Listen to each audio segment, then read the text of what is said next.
Well, I think we can get started. Everybody's here. I'd like to welcome you to the City Council August 4th, 2021 meeting. Roll call. To my left, Dee Cragen, Mary Babs. To my right, Richie Scott, Caleb Stapp, Ron Schultz, City Attorney Chuck Zimmerman, Roger Krieger, City, whatever you are, City Community Service Director. You're in the wrong spot. Chuck's in your spot. That's what I got. Yeah. And City Clerk Treasurer Debbie Cragen. So tonight's syndication is by Pastor Phil Hines. Please stand and remain standing for the Pledge of Allegiance.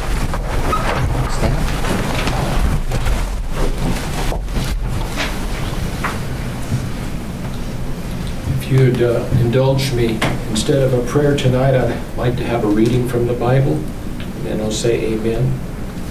There is an appointed time for everything. There's a time for every event under heaven. A time to give birth and a time to die. A time to plant, a time to uproot what is planted. A time to kill and a time to heal. A time to tear down and a time to build up. A time to weep and a time to laugh. A time to mourn and a time to dance. A time to throw stones and a time to gather stones. A time to embrace and a time to shun embracing. A time to search and a time to give up as lost. A time to keep and a time to throw away. A time to tear apart and a time to sew together. A time to be silent and a time to speak. A time to love and a time to hate. A time for war and a time for peace. I know that there's nothing better for them than to rejoice and to do good in one's lifetime. Amen. Thank you. I pledge allegiance to the flag of the United States of America and to the republic for which it stands, one nation under God, indivisible, with liberty and justice for all.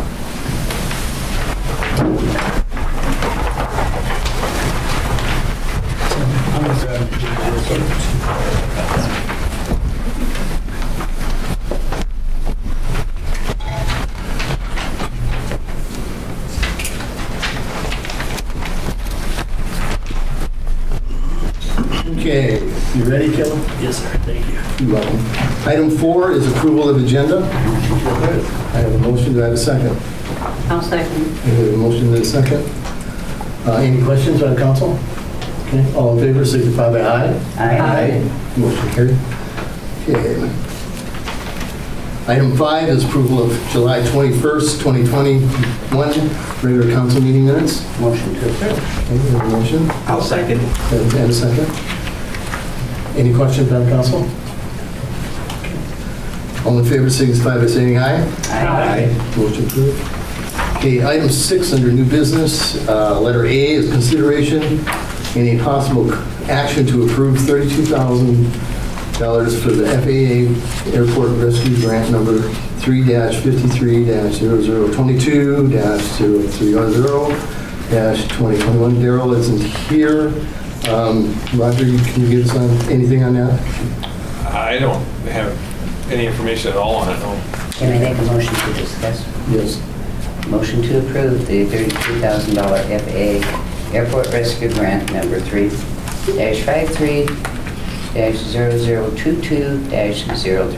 3-53-0022-030-2021 and to authorize the mayor and city staff to execute all documents necessary to process the city's acceptance of this grant. I'll second We it. have a motion and a second. Can you?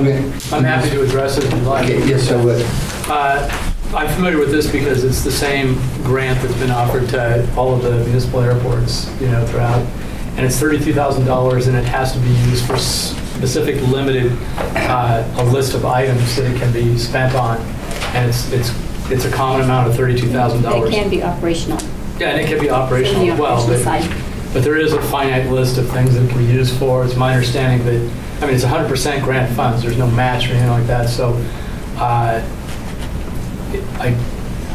don't know why you wouldn't approve it unless there was a lack of a way to spend it. I don't think No, that's the there's case no at all. Yeah. Daryl, we're on your There is- grant. Do you want yeah. anything to add to it? Chuck just spoke briefly about it. Okay, it's just a AGRP. It's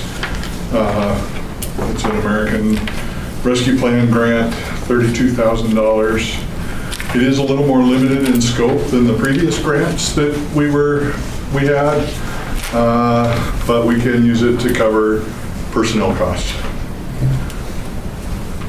We have a motion and a second. All in favor, signify by saying aye. Aye. Motion carries.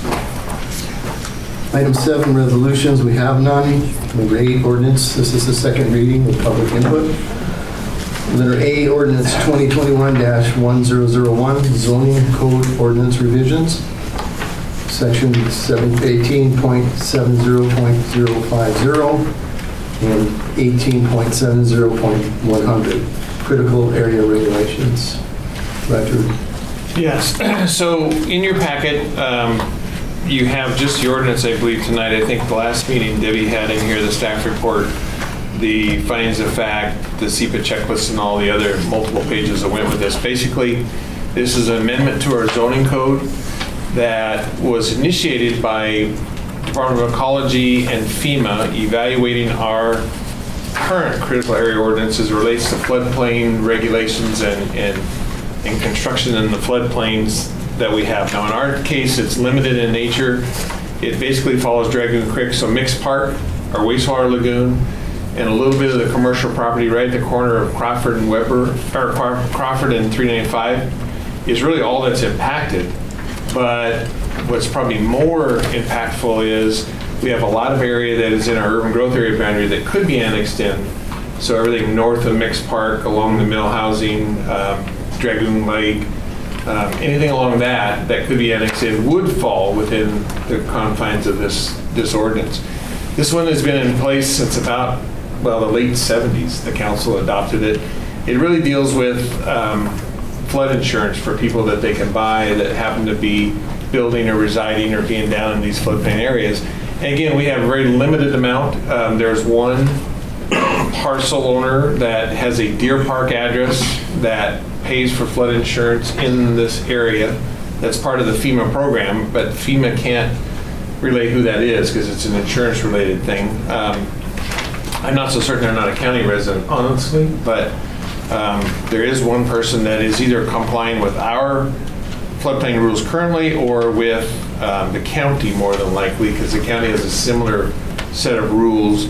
And the idea is if we have this and floods occur along the creek area, it's basically if you don't have these in place, you can't get the insurance. People can't get the insurance for those kind of impactful issues should they happen. Right. We've tried to make sure ours and the counties are very similar in nature so that if folks annexed in, it would be the same program, same coverage, and those kind of things. I can't tell you that if the county deals with folks in the floodplain out there as far as construction and whatnot, but that's how this is set up. So again, this ordinance is in place. This is probably the last time you'll see this strike through an underlined version. If it moves to third reading, the next one will be a clean version ready to go. Easier to read. Well, yeah. Yeah, but it kind of shows you, we already have a lot of these regulations. Ecology's look was really to make sure it met the most current guidelines from FEMA that ecology has to enforce when it comes down the pike that way. Right. Questions? I guess the only thing I would add to that is we didn't put any more regulation in than what we were told we have to have. Yeah. So for those that are concerned that we're over-regulating, this is the minimum, not the minimum plus. Yeah, Ecology actually did this edit and draft for us to take out what no longer is in compliance with the federal rules and the FEMA rules and update them to the language. And then Chuck's office got to collage them into our ordinance format to have it before you. Does this ordinance allow people to buy insurance, or does it mandate that they buy insurance? Allows. Okay, great. Yeah. Yeah. Yeah, one doesn't have to participate, but they don't get. Depending upon what their lender says. Well, that's true. Well, Yeah. So we're taking public input. Does anybody have any questions on this item? Yes, ma'am. Roger. On end, it floods every year. That flooding, if it gets into my basement, is that going to cover it, or is it? Well, I can't tell you if the insurance would cover it now. I'm not sure if you're participating in the FEMA program with what you pay for insurance or not. Assuming you are, you may be the one person that has a Deer Park address that does. But, and if not, if you are to construct something in there, the county is supposed to make you go through a series of rules in order to do that, to show where the base flood elevation is, to flood-proof your home. If you are participating in the program and if you met all the standards the county requires, then I would guess, yes, your house would be covered. If you didn't pay for the coverage, obviously you probably wouldn't. And if you didn't follow the rules that I assume the county is using with you, then I'm not sure if your coverage will work either. Any other questions? Do we have a motion? We already have the motion. Second. Okay, all in favor signify by stating aye. Aye. Motion carried. And I assume that's to move it to the third reading. Third reading. That's what I thought. I was missing something. Yes, me too.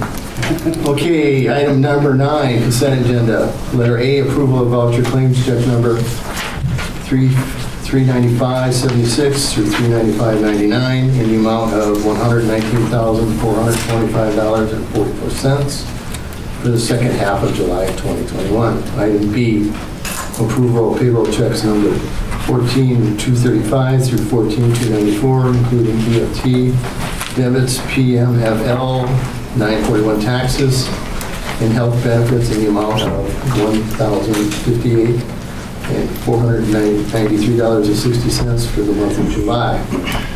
Motion to approve the consent agenda. Second. We have a motion and a second. Any comments or questions from council? No. Okay. All in favor, signify by aye. Aye. Motion carried. Report of officers. We'll start with Councilman Schultz. Okay. Well, last night we had the Night Out Against Crime over at the sports complex. We were honored to have Sheriff Isaac Knezovich in attendance, as well as the Border Patrol, SCOPE, the Washington State Police, Fish and Wildlife, various others. A couple of things of interesting of note was the SCOPE volunteers. They set up a booth to have, if you had children, they could do fingerprinting and photographs, so on and so forth. So heaven forbid, in the case of a kidnapping, you would have the information on hand that you could provide to the police to help speed the recovery of the child more quickly. The other thing that was interesting to note is Sergeant Armstrong, who was with Air One. They made a landing there. He told us that of all the different cities that he visited, because there were multiple night outs against crime throughout the county, Deer Park had the largest attendance. So and he was greatly impressed with our community. And I would like to give Mayor Tim Berzel a shout out thank you for helping organizing that and for being such a great success.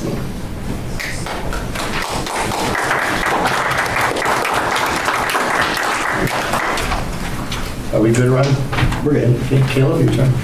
Sure, just there's a, excuse me, we're planning, now that we've gone through the primary and most of that voting has happened and been counted, I think they're still counting a little bit, but there will be a town hall debate at Picket Fence on August 19th at 7 p.m. The 6 candidates that make it through are invited to come, and there will be 3 different sections. One will be some prepared questions vetted by Michael Brock of the Tribune and myself, and then a second part will be audience participation questions, asking the candidates questions, and then the third part will be some form or format of the candidates getting to ask each other a question or two, which will hopefully be exciting and helpful. So everybody's invited and welcome to come join us. Mr. Scott. Okay, so actually, quick question for Roger. Did you happen to send me the maps that we had talked about? Mm-hmm. Oh, I didn't see those come through my email. In this ordinance that we were looking at, there was some references to township range and kind of a coded way of identifying lots and parcels and stuff. Not that they can't use, latitude and longitude like most of the world does, but it kind of brought back to mind that as city council members, we are one of the few jurisdictions that do not have email, or elected officials that don't have email accounts. School board does, and fire district, just about everyone else has email access. So I would like to make a motion that we create email accounts for all elected officials for the city of Deer Park. So that's my motion. I'll second. A second. Okay, we have a motion and a second. Okay, let's do voting. D. Craig, how do you vote? No. Mayor Babs? Richie? Aye. Scott? Okay. Yes. No, not at this time. Motion failed at this time.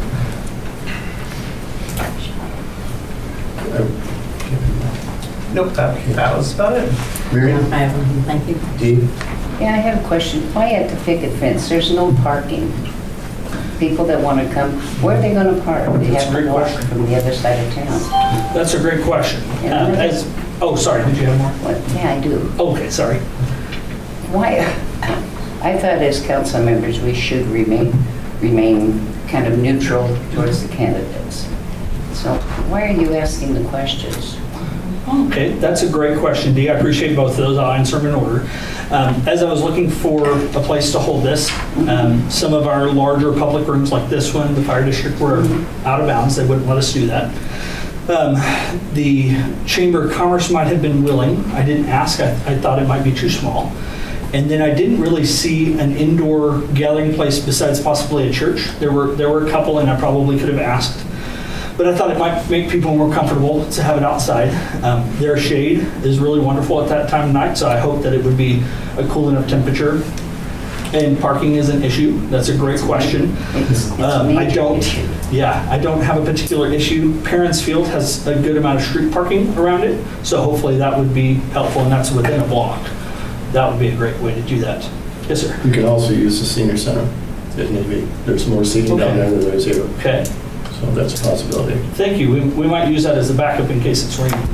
But I think it will be probably more folks than might fit. There's been a lot more interest this year. And then your second question, that's a great question. I think I disagree with you about the proper etiquette there, but I would remind you that 2 years ago, at a very similar council candidate forum, I believe you helped organize it initially, and then eventually you... Not me. I don't organize. And then you asked Richie to help lead that. Yeah. Yes, ma'am, you helped Okay, I organize may have that. asked, but Yes, I okay. wasn't in. Tim helped me. You weren't in charge. I wasn't one of the primaries. Okay. Okay. I was just- My memory was you directly organizing and leading and orchestrating that event. You know, you give me too much credit. Sure. But at that event, our own Richard Scott, who was not a candidate at the time, Right. helped lead and ask the And questions. he did an excellent job. I agree. But my focus is, we need to remain neutral, you know, so that Sure, you may. the public doesn't get the impression that we're trying to gain Sure. the majority Sure. with our own people. Right, and I would simply say that we actually don't have to remain neutral. It's very standard common No, practice. we don't have to, just Okay. ethics, just ethics. Oh, sure. And that's why for this particular event, I don't plan on myself asking spontaneous questions. And that's why I'm working very closely with Michael Brock of the Tribune to help organize and facilitate that, specifically to remove, because I've endorsed several candidates. I'm taking those precautions specifically to help guard against that. Okay, So- no, I think he should ask all the questions. Feel free to organize one and appoint him as the MC. That'd be great. It'd be great to have more. Okay. Thanks for sharing your opinion. Thank you for sharing your opinion. Oh, hey, I got a lot more. I know. Okay, I have a couple items. Number one is we have the chamber contract coming up due September 30th. And it's $500 from the tourist tax. Can I have your guys' blessing, because it has to be renewed by the September 30th. So can I have your blessings and have our city attorney draw up the, go ahead, I John. make a suggestion, if the will of the mayor is to suggest to the council that you continue the $500 per month for another year, then my suggestion would be that somebody on the council make a motion to direct legal counsel to draw up an addendum to the existing agreement for presentation at the next council meeting that does just that. So moved. What's that? So moved. Okay. I was gonna say, if you remember, we did that on the Google contract last year when we negotiated. So there's a motion. Second? Yeah, I'll second that. Okay. All in favor? Could we have some discussion first? Yes, me? Well, I mean, we have a chamber representative here. Would that be okay? I would love to ask some questions, Kelsey, if that's okay. I'm curious. There have been some changes in the chamber, and there's been, I think, a refocusing by the board. I'm not part of that, so I don't know for sure. How have those funds been being used? Would you say that you need those less, you need more? But what's been the way that the chamber has handled those funds, and what's your impression moving forward? I think it's an appropriate amount. We do a lot of tourism. I do a lot of phone calls and tourist packets, use it for printing and stuff like that. Are there any changes to that contract that you think we need to consider? Okay, that's great. Those are my questions. Richie, you have any? No other questions? Mary? Dee? Okay. Now vote. All in favor? Aye. Okay, move to approve. Next item is Swineyard fence. Mr. Plonsky, I will let you speak. Okay, thank you.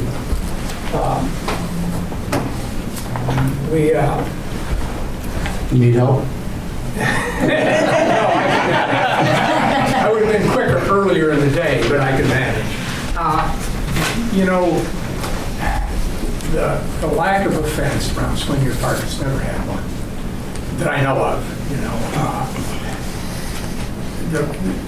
the primary problem it causes is, and this is kind of new. This is kind of new. This was not a problem 6-7 years ago.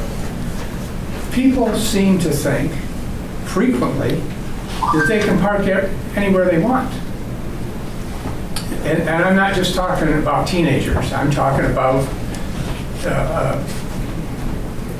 older people who decide, well, I think I'll just park underneath that tree and I'll drive over and park underneath the tree. Folks will decide that if they're going to play basketball, they'll just drive and park on the basketball court. That's part one of the problem. Part two of the problem, or the reasoning behind this, is safety. Kids, the age of your kids, there's a lot of them in the park, and most parents are good at watching them, but kids are impulsive. And we have not had a tragedy that I know of, or anybody hit, but fencing the park certainly reduces the possibility of that by a large extent. And, you know, if you have a deal like now when the pool's open and people are parked along the side of the street, if a child runs out between the cars, the driver's not going to see them until they're 2 feet away. The third thing, and this is a little vague's not the right word, but it's psychologically, fences have a calming influence, and for kids too. You know, if your kid's running towards the street, sees that there's a fence there, even if there's an opening at a particular spot he's got, which there's going to be openings, you know, because people have to go in and out. It still makes them think. Stay behind the fence. Stay behind the fence, or at least I better slow down and look, you know. So it's a mixed fence, has been for a long time. Most of the other parks are, there's no fence on the front of Country Club, but but physically it's different there, as is the new park up at the end of Main Street, because you have to climb a hill. And so anyway, I think it's time. And it's, I know, my understanding is there's a bit of a surplus left because they weren't able to do the little paved paths we were going to do this summer. So, Well, it's not, sir, I allocated 25,000 for the budget. yeah, So you want to still speak on this too, don't you? Yes, okay, so, okay. okay. And I don't know if my neighbor here wants to speak too or not. Yeah, I'm Scott Campbell, nice to meet you all. And what I'd like to say also, at night, sometimes cars park underneath the trees, so they can't be seen, you know, by a cruiser going down the street or whatever. And obviously, there's no reason for them to be there at 11 or 12 or 1 o'clock in the morning. I think that would help keep that down too. You know, by limiting the area which a car can go in. In other words, they could park maybe, there's no reason for anybody to be there 10:30 or 11 o'clock at night. You know, playing loud music, having conversations, possibly, and I can't say this for a fact because I don't know, doing drugs. That is a possibility because there's no reason for anybody to be there at 11 or 12 or 1 o'clock at night, you know. And I think that would help cut down that possibility. And also, I agree with Joel on the fact that limiting where the cars can go is a big safety issue, because I've seen kids, you know, not kids, but young adults do burnouts in a parking lot with uncontrolled speed. In fact, I keep waiting for them to hit one of the poles or plow into the skate park or whatever, because they drive in a dangerous manner. I think it'd be wise to fence it off for safety purposes, you know, mostly for the children that do play in the park, because the young adults that are driving in that fashion are not paying attention to what's going on around them. And that's all I'd like to say. Thank you for listening. Thanks, Scott. Mary? Well, they just about covered it all. They were both have the right reasons why we should have that on there, so. And I've been thinking about this for quite a while, and I have mentioned it before, that we do need to get a fence around that park. And it's the only park in the Deer Park that doesn't have a fence to. Dee, did you have anything? Pardon? Did you have anything you wanted to add? None of that. I would like to speak again. I forgot something. Okay. Brad, do you have a problem with that? No matter me. Do you want to put a gate by the Well, parking lot? we'd have to have multiple gates. Right. Because we need to be able to get in and out of there. One, to work on the swimming pool. Two, we have a well house in the middle of the park. So, I mean, we have to get pump trucks in and out of there, you know. And then the way Mixed Park is set up with just the openings everywhere, you know, I can't tell you how many feet apart they are, but, I mean, people don't want to have to walk from one end of the park to the other to get out a gate. Right. So, I mean, it'll have to be certain. And I do believe when Joel's on council, we did have a bid price of about 24 or 25,000. Yeah, and I would recommend, you know, doing pass-throughs, so people can walk through every maybe 100 feet. Yeah, that's all. Yeah, you're going to have to go through. Yeah. You're going to have to have that. And gates so you can access the stuff in the park We'd itself. have 200,000 fencing up park. Scott, you need to get out more, because at Mixed Park, you'd understand how it worked. Sorry about that. But yeah, they are, I think they're over 30 feet or 40 feet, something like that. Yeah, that however far apart, yeah. So, as a suggestion, if it's something that's being considered, do you want us to get an estimate that we could put together for you for budget time? Because there's a certain bid law maximum that we have to deal with as well. And so if it's the number that Brad said, the number that you said, or whatever else, there's a big range there. And so either one of those numbers haven't been budgeted for you, obviously, this year. So it's not like there's, I'm sure Debbie could find money if she needed to find money. Well, I have 25,000 for New Park. Right, but I'm just saying that may not be a fraction of what's needed there. So do you want something for budget time to consider, so you can kind of talk through and we can get gates figured out? Because there's going to need to be 3 or 4 drive-through gates, these openings for people. We obviously want it on the property line, not at the edge of the street. So We should probably actually get the corner surveyed. There's some things there to do it correctly. So. Well, I think at this point, Roger, we can use up that 25 and do part of it this year and part of it next year, if that's agreed upon by you guys. I will, okay, can I go? Yeah, go ahead, bro. So, lots of thoughts on this. First, if we're gonna do a fence, I think it'd be better to do it all at once rather than do it piecemeal, because then you end up with fence that may not match other sections, because, that sometimes happens. Like when you buy siding for a house, if you don't buy it all at the same time, sometimes it's, even though, try to get it matching. When this previously came up, I did a lot of research on fence and how much it contributes to the safety of parks. Also did a lot of driving around parks and into your park. Most of our parks are fenced or have other obstructions to slow down and prevent people from, just running out into the streets. So Swinyard Park is one of the few parks that doesn't have that fence like that. Most of the parks in Spokane do not have fences around them unless they have a ball field of some sort, whether it be tennis courts, baseball, basketball courts.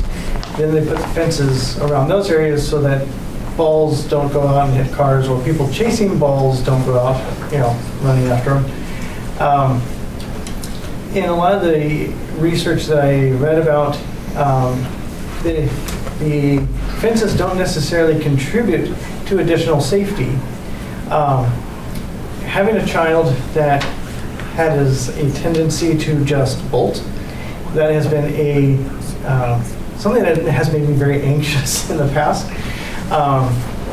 And there was at one point where he got very good at climbing over fences, and then fences were an obstruction for me catching up to him to prevent him from running out on the street than anything else. So, the kids are going to do what kids are going to do. They're going to jump over they're going to run out. They get on the other side of the fence and they're still going to bolt out. I think it's very, very important that we need to look at this. I would like to look at the alternative of using rock placements to keep vehicles from going into the parks. I think that looks more natural. It's, beautifies the parks. Swinyard Park has a lot of already fenced-in areas. It's kind of looks a little bit like a prison yard. I'd like to see, replacing and updating some of those fences. Again, a lot of fences in Spokane around pools and stuff, they don't have barbed wire at the top, but they have really tall chain link fences. 10, 12 foot tall chain link fences. I'd like to see something, a new fence so that's not leaning up against the light pole or the light pole's leaning against, I'm not sure which is leaning against which, but, I think we need to update those fences.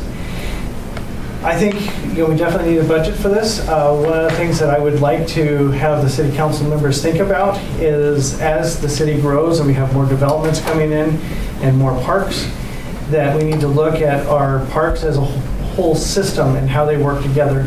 And to that end, I think that we need to be considering creation of a Parks Advisory Board. And so would like to recommend that and have you guys think about that. So that is what I would say about that. Kelly. I would not necessarily opposed to a fence. I like the fence at Mix Park and the way it looks, and it's very low to the ground. If we end up doing that one, I think that would be preferable. I like rocks around the edge. I like no fence. But I would like more time to consider it and see estimates before. I think doing it at the budget process time is the appropriate time to really think through it, big picture. Okay, because we're gonna have 25 for this year. We can add another 25 or whatever. Sure. Ron.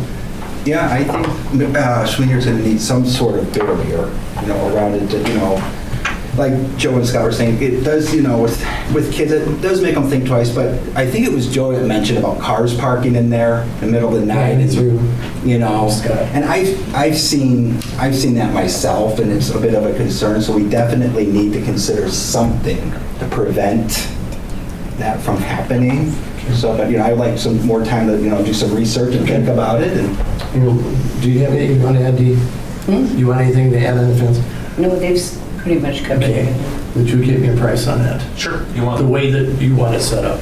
do we want to do 3 estimates? What is our cutoff on that, Roger?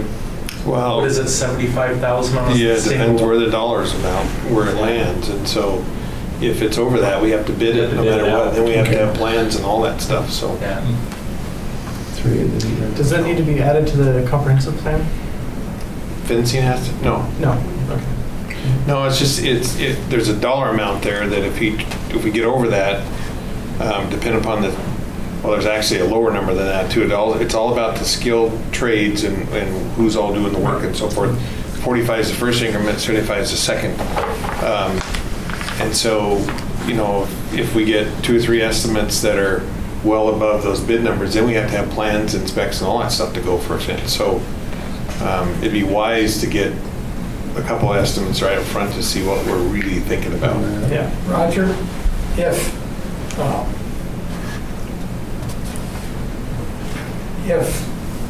the estimates for the entire fence are over that, and you do it instead in 2 phases, 1 phase this year and the other phase next year to keep it under those numbers, is that a possibility? Well, I can give you 2 answers. Sure, if you don't get caught. That's kind of my way of thinking, so. The auditor would tell you, no, you can't do that. You can't break apart a project like that to beat the bid laws. It's called bid splitting. Yeah. So. I like it.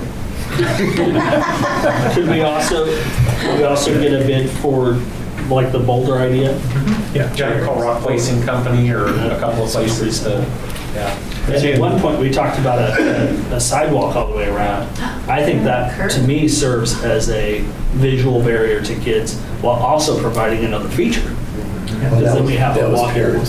Well, we had it for Swineyard too, but we weren't successful in that grant, but we had a cost for that one. But again, the best is if this is the route you want to go, is give us some time to put this together, because the budget will be in September, October, and that would give Brad the time to march through this and have some numbers to at least see what it's at.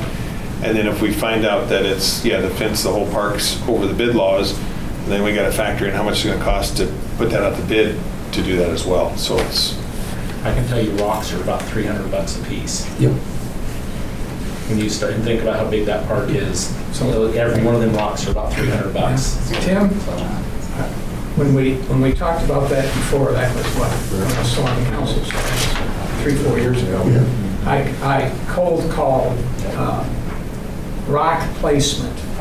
That's what he's talking about. Yeah, and the person I talked to gave me it was a sloppy number, obviously, and because they have to worry about things when they're placing the rocks, like where the power lines are. You wouldn't think about that, but they've got to use a big crane to do it, et cetera, et cetera. And I think they were talking around $35,000 or $40,000 at that time. Yeah, it's pretty expensive.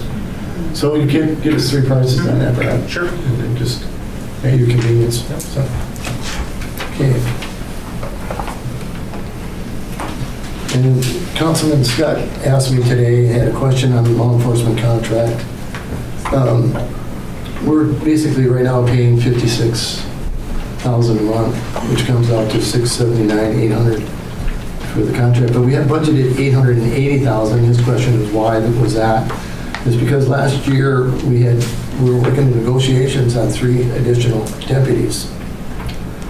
And after COVID hit and defunding the police department, and Matt can answer this too, they've had a bailout of early retirements. And we lost the possibility of those 3 at that time. But now, still conversating with Undersheriff, it's possible we may grab November. I think it's next class out, something like that. We have, out on the road to count for bodies, they just got in the car this week, so they're 3 months out. That's only 10 bodies, but we're down 50, so until the county's full, they're not going to give you the extra bodies, so. Okay. With the way policing is going now and all the new laws, it's probably never gonna be full. I mean, it just depends. I mean, it all depends if we can get our staffing or not, you know. Hopefully we can. It's just. We're offering a good incentive program. What's that? I said they're offering a good incentive. They are, and we're actually getting quite a few laterals, so they come out faster than the new trainees. And for a while during COVID, that's all we were hiring. And like, you know, we've got a lot of new guys that are coming in. It's just a lot are going out to, like you said, the early retirements put us far behind. And also there's a lot of promotions, so there's a lot of spots to fill. Thank you, ma'am. Okay, next up I have law enforcement study concepts. What this is a budget discussion for 2022 budget. We have up to $100,000 in budget for hiring of a consultant for evaluation of a police force within the city. Revenue for expense from the general reserve fund. Current balance is $400,000. And I'd like to select a committee this fall consisting of 2 council members, myself, and possibly 7 to 10 community members.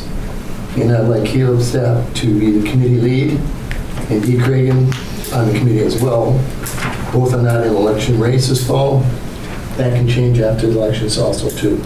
So, commitment to start meeting in January to prepare a request for proposal, RFP with guidance elements of, and then it goes through, there's 13 items that we have so far. So, and that's subject to change to the election too. Sure, so how would that work? If somebody is elected that wants to take on that role, they could ask and we just... You can jump in after the general election. Okay. So, okay. but this is just a start. There are some items that we need to add to this. It's pretty intense. So, when do you need my answer on this? Next meeting? Okay. Tomorrow? Yesterday. I am scheduled to have a new baby in my house in a couple of weeks. And well, yeah, this is the 2021 or 22 budget, but sure. You know, Thank you for the heads up. I appreciate it. I think you'd be safe. So. Okay, that's all I have. You've got a copy of it? Yeah, Caleb's got a copy of it. I just have a personal comment. I want to thank Brandon for his posts that are unbiased, and he's posting facts, and I really appreciate that. Okay. Item 11, interested citizens, oral communications, requests and comments from the audience on unrelated agenda items. Randy? It's a perfect transition, isn't it? Yes. Listen, I'm really concerned about something, and I want to just state for everybody here and everybody that may be watching, I'm not a part of a campaign. I don't work for any campaign. No one's asking me to make a statement for anybody. Also, I'm not here to leverage myself against a certain person in a future race. What I represent is being engaged with the public, being involved with local politics for 15 years. And Caleb, I have to say this. I have a lot of contacts that are city council members, and while I have shielded your identity, I've talked to them and I've said, have you ever been in a situation where you have a candidate that is an active member of the city council that has endorsed certain candidates, that uses the freedom of speech that they have a constitutional right to bash candidates? And in my knowledge, any candidate that endorses other candidates is also making a contribution to their campaign. Have they ever been a part of hosting a forum in a general election? And all responses I've gotten have been, are you crazy? That's what they joke about, but they say, no, it's unethical. It's a conflict of interest. And they'll also tell you, your job as a city council member is not to host an election. Your job is to represent your district or your community, and for an election, that's a nonpartisan, non-political group that does that. That's your media. That's your League of Women Voters. And I'd like Attorney Zimmerman's maybe experience, because I'm not saying this is illegal. I'm saying it's unethical.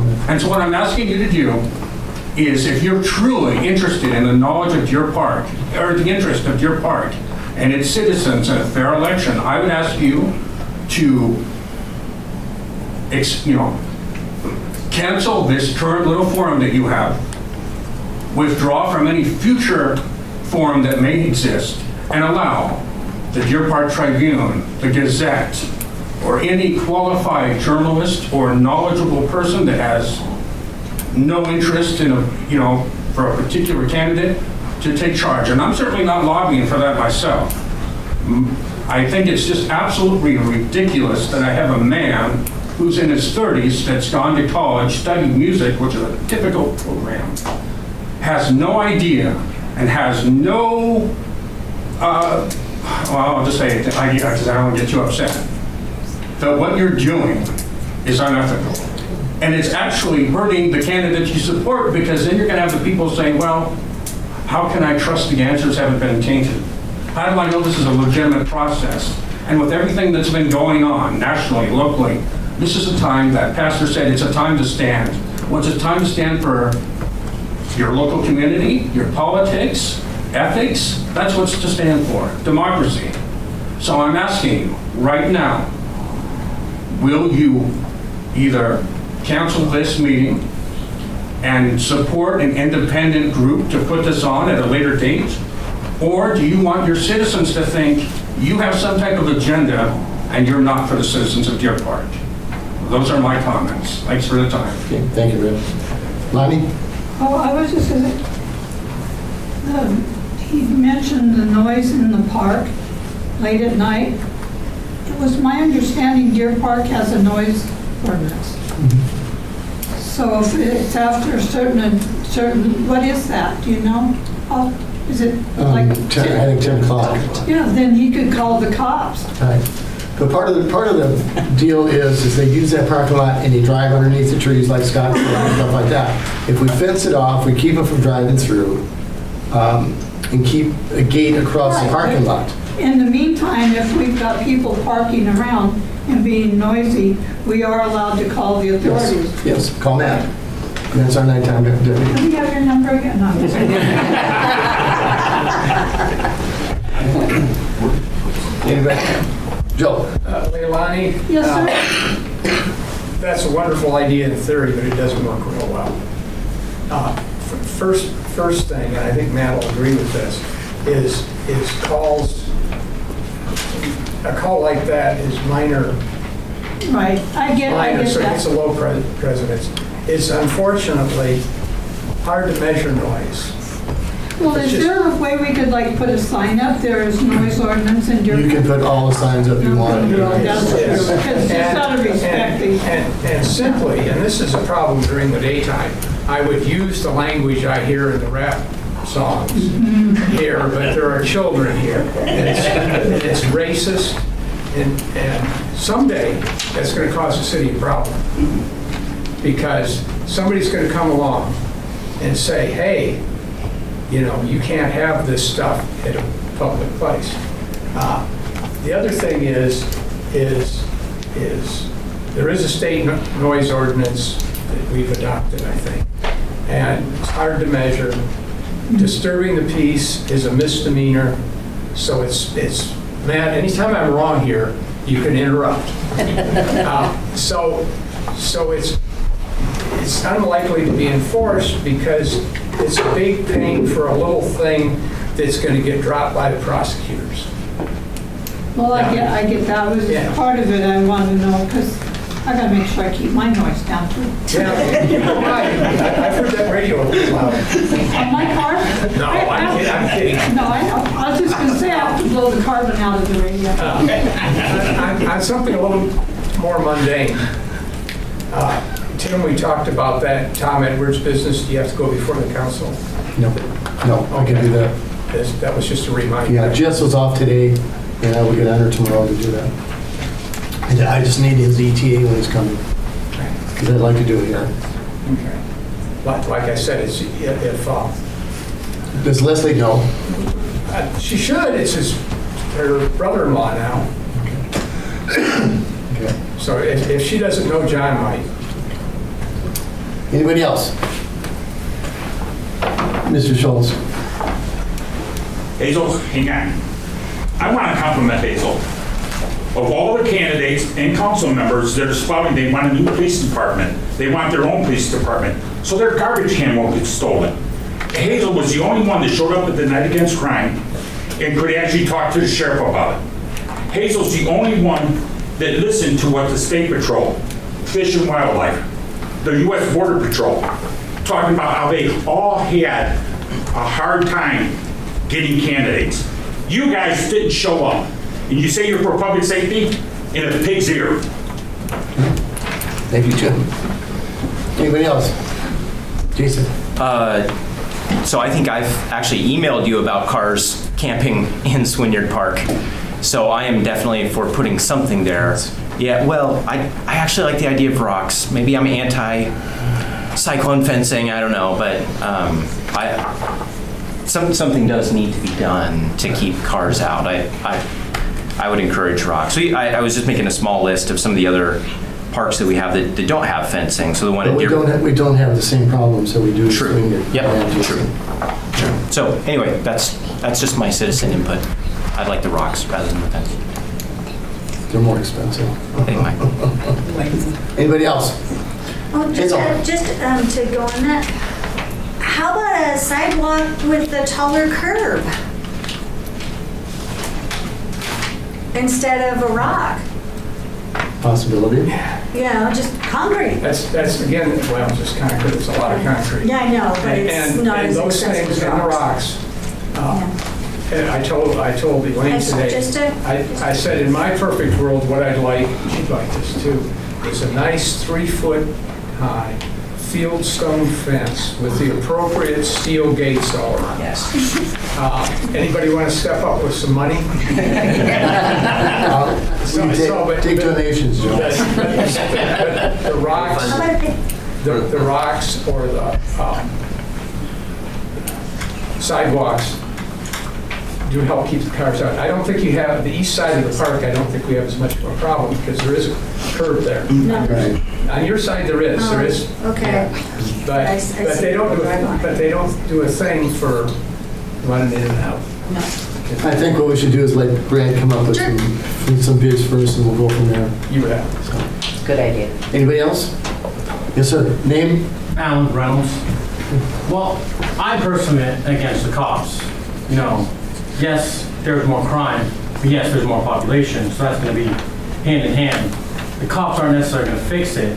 Yes, they're going to be chasing the kids around, but that's just my opinion, that with more population, you get more crimes. Right. There aren't many bad crimes, mainly just smaller crimes and all that stuff. So it's how do you manage the increase of population towards handling their shenanigans or stuff that could get out of hand, of course. And is it the cops, is that the answer? We just chase them down all the time or what? So that's my thought at least. Is that a question? Can I say something? Yes, Scott. Just for your information, a couple of weeks ago, there was a shooting in Swynyard Park. They didn't shoot anybody, they fired into the air a 9mm pistol, along with another person having a bat. Are you going to walk over and take care of that, or are you going to call the police to take care of that? That's why I support more officers here on a 24-hour basis rather than just, 8 hours a day or 16 hours a day. It's not a chase around, it's just, if more presence will stop things like that. Not necessarily all of it, but it will help. And just so you know, I'm not just chasing kids around all day. There's a lot of major crimes that happen here, felonies, all the time. Yeah. That you probably just aren't aware of. Yes, sir. Most people don't know me. I'm Brian Barton, I'm the director of Deer Park Ambulances. But HB 1310 probably going to prohibit you from doing that. Well, yes, it does. Yeah, so my proactivity is going way down because I don't want to go to prison, quite frankly. And there's a lot, our hands are quite tied right now, but I have a sneaking suspicion that it won't last for more than a year. Once the public actually knows what went into effect, there's going to be an outcry. It's going to change. Unfortunately, hopefully that our deputies and our officers and everywhere through Washington will hold out and not leave, because no one wants to do a job when they might go to prison for the things that they are used to doing, have done this, for 14 years, and now everything's just drastically changed. So Brian, I have you scheduled for the second meeting in the month, right, for speech? Are you ready tonight? Reschedule me for this one. You had rescheduled me for this one. Okay, are you ready? Well, I did bring enough for everybody. Okay.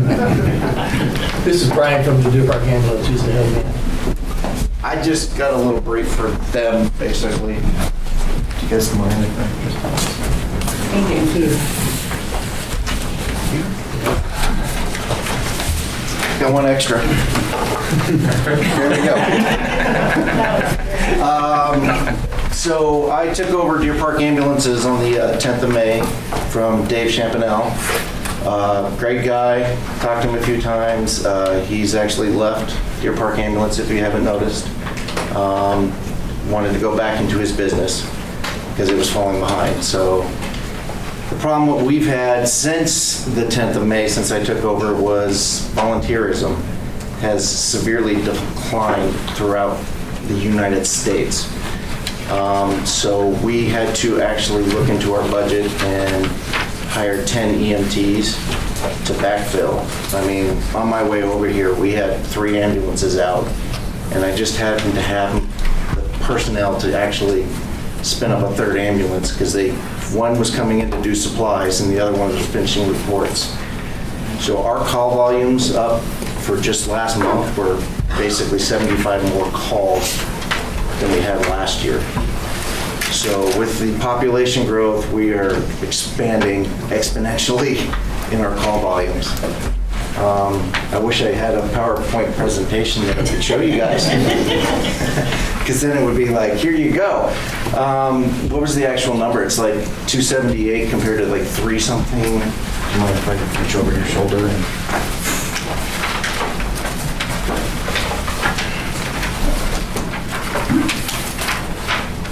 Page 7 for council. But we went from 248 calls to 323 just in July as an increase. That is regional. District 4, Chewelah Ambulance, Colville, everything. They don't have the volunteers to actually staff ambulances. And that's kind of our biggest concern. We actually have applied, we had 10 open positions and only 9 applicants. And that's for a paid position. So even getting paid people right now is we're scraping. AMR is basically absorbing anybody and everybody that they can because their call volume is skyrocketing. They're actually doing 200 calls a day in Spokane County, Spokane City proper right now. So we don't know what it is. We've all kind of put our heads together and it's just exploded in EMS calls, and I don't think it's the heat. I really don't. I mean, a lot of the heat-related injuries, yes, we have an uptick in those, but it's not what you would account for in the total volumes. Most of them are chest pains. I think it's just, pardon to say, I hate people from California. Anybody from California here? Sorry, there's too many Californians moving up here right now. I mean, I live in Suncrest.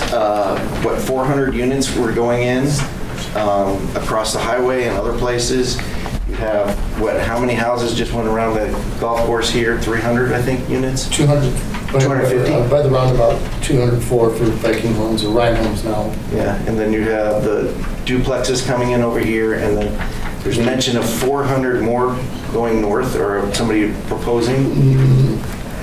76 on 6th Street. Is that what it is? And so what does Main Street have, Robert? They only have about 70 lots total left. In your faces. So I don't know how much you know about Deer Park Ambulances, but we do actually 300 or 630 square miles. So that's everything from Springdale basically down to almost Meade. We have 2 ambulances on staff. Speaking of that, that's who's calling it now. Sorry. Hopefully it's not important. So right now, staffing is our concern. It's not actually vehicles and stuff like that. It's just getting enough people in. The schools actually are pushing out more people than they did last year and the year before and the year before. It's just our call volumes have gone exponential. And the system just has not caught up with it yet. So if you do have to dial 911, don't hesitate to dial 911, but think about if it's a twisted ankle in Springdale, that's a 3-hour turnaround for one bus. So, I mean, those are kind of the things that we have to kind of put into perspective for people. And it's public education. Washington State is now coming out with a paramedicine program, which it's kind of confusing to me, and it's not really implemented, but it'll basically be where you can call up a paramedic and talk to them on the phone like you can a nurse or a doctor.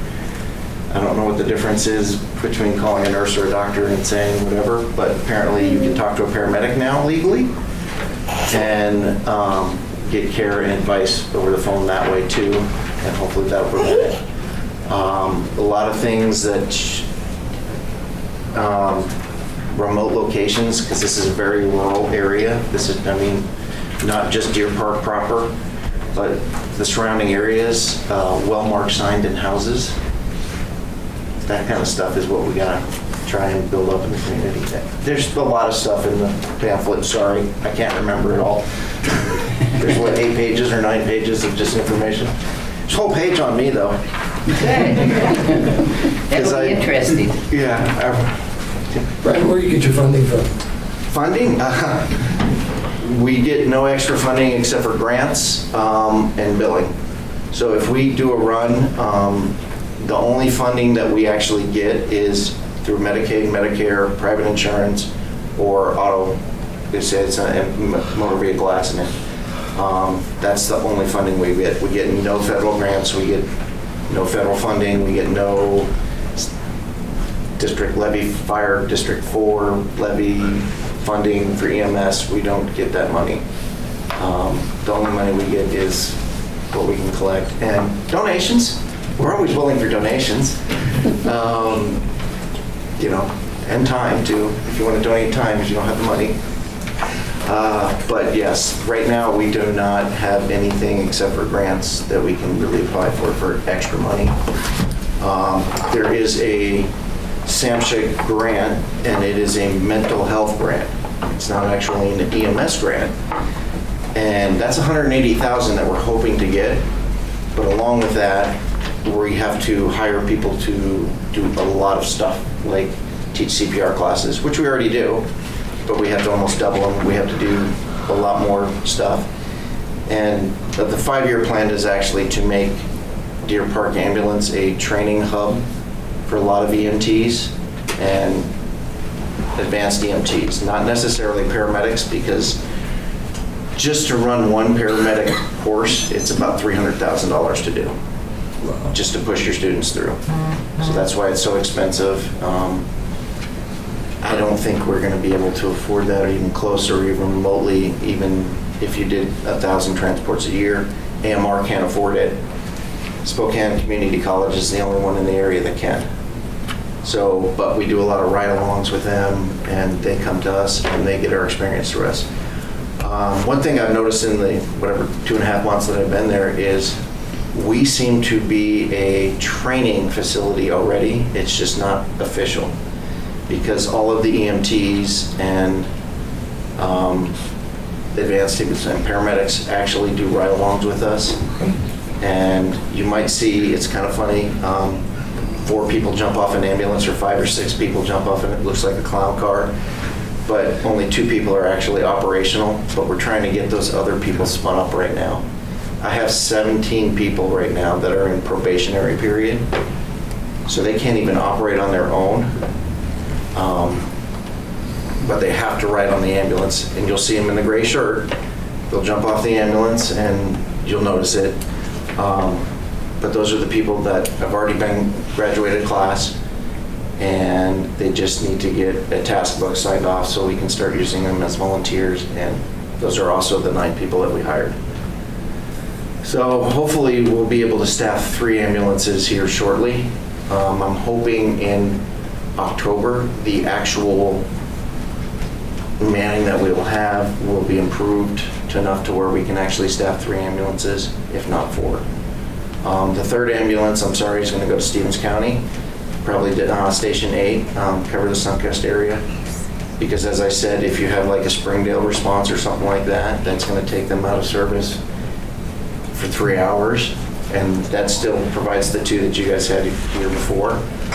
One is stationed at Riverside, Station 46, and then we have the one across the street.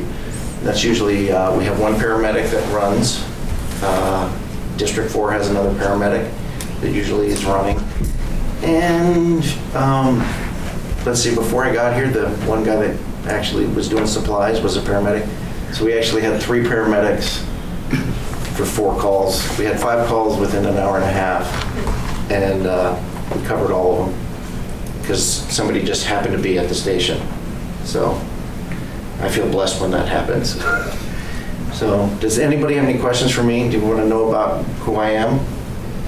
And when we talked about that, or just... You're a good guy.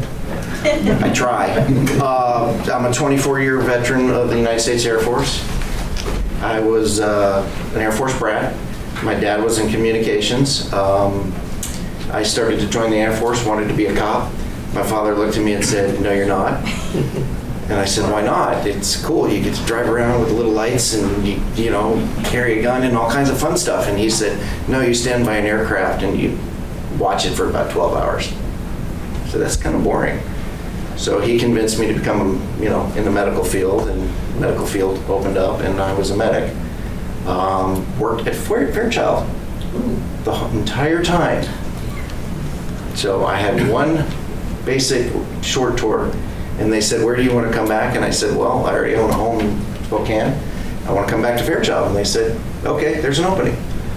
So at 14 years, I split my shift and moved in it. I have 14 different deployments. I've been on every continent except for Antarctica and Australia. Lots of experience and fun and outside world of medicine. When I was at Fairchild, I was on the Spokane County EMS Council, so I was advising on stuff to do already before the transition. But when I got out of the military in 2016, I started applying for jobs, and they said, "You don't have a piece of paper on the wall," because I was enlisted, didn't have my bachelor's degree. So I went to Eastern and got 2 degrees, one in healthcare management and then one in actual information technology. So then I started applying for jobs and actually turned down a few and accepted this job because I saw the need. That's me in a nutshell. Very small one.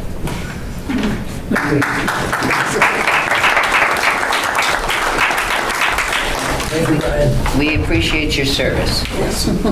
Okay, item 12, adjournment. That's all right. Okay. You had a hand go up like 20 minutes ago. Rachel. Sorry. My comment's not very important. So Washington Federal Bank is right behind Napa, which there's a cut through. That parking lot is right across the street from Picket Fence. So if it ends up being there, we're not there at 7 p.m. Feel free to park there. Thank you. Sorry. Dee, you want to give me that again? What?